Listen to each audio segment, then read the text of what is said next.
అల్లూరు జిల్లా ధారకొండలో గంజాయి వద్దు ఆరోగ్యం ముద్దు గిరిజనులు అంటూ భారీ ర్యాలీ నిర్వహించారు. స్వచ్ఛందంగా సుమారు 1500 మంది ర్యాలీలో పాల్గొన్నారు. గంజాయిపై గిరిజనులలో వచ్చిన మార్పు చూసి హర్షం పోలీసులు వ్యక్తం చేశారు.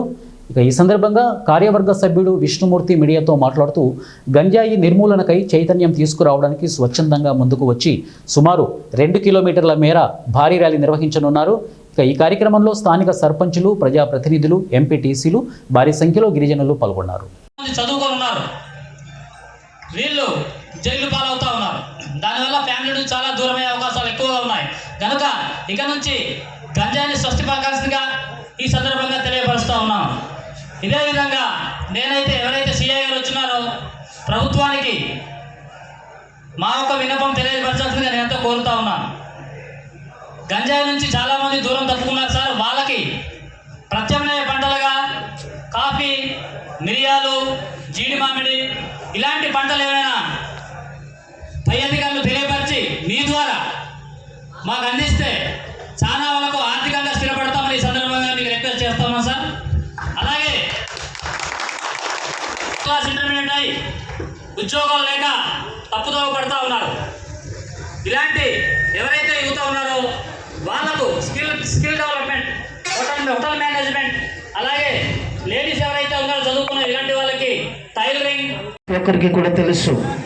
ఈరోజు ఏం జరిగిందంటే ఆ రోజు మేము ఆలోచించినటువంటి ఆలోచన ఈరోజు మీ అందరిలోకి వచ్చినందుకు నేను చాలా గర్వపడుతున్నాను. మనకేమొద్దు, ఇప్పుడు గంజాయి వద్దు, ఏం ముద్దు, చదువే ముద్దు, అభివృద్ధి ముద్దు, వ్యవసాయమే ముద్దు. కనుక ఆ రోజు నిజంగా ఒక డిసిషన్ తీసుకొని ఒక పోలీస్ అధికారి దగ్గరికి వెళ్ళి నేను అడిగాను.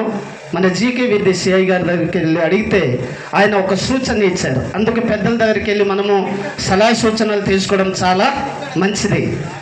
రాజుగారు, అది ప్రజల్లో నుంచి ఆ చైతన్యం రావాలి, అది మేము చేయకూడదు అన్నారు. నిజంగానే అది ఏంటంటే అందులో ఎంత కష్టం ఉంటుందో, ఎంత నష్టం ఉంటుందో, దానివల్ల ప్రజలు ఎంత నష్టపోయారు అనేది నేను క్షుణ్ణంగా ప్రతి గ్రామానికి, ప్రతి కుటుంబం దగ్గరికి వెళ్ళి నేను చూశాను. ఈ గంజాయి సారు, అలాగే ఈ యొక్క గంజాయి చైతన్యం అనే ప్రోగ్రాంకి విచ్చేసిన ఈ చైతన్యం అనే ప్రోగ్రాంకి ఇంత విజయవంతం చేసినటువంటి మన పెద్దలందరికీ కూడా నా యొక్క నమస్కారాలు తెలియజేస్తూ, మీకు తెలుసు గంజాయి గురించి మాకంటే మీకే బాగా తెలుసు. ఈ గంజాయి వల్ల మనకి జరిగే నష్టాలు కూడా మీకే బాగా తెలుసు. ఎందుకంటే పెద్దలు చెప్పారు, అది మాత్రం కరెక్ట్ విషయం. ఏంటంటే మైదానం నుంచి వచ్చి వాళ్ళేదో బాగుపడతారు. నిజంగా అయితే ఆ సూట్ కేసులన్నీ వాళ్ళకి, కేసులన్నీ మీకు. ఇది మాత్రం నిజం.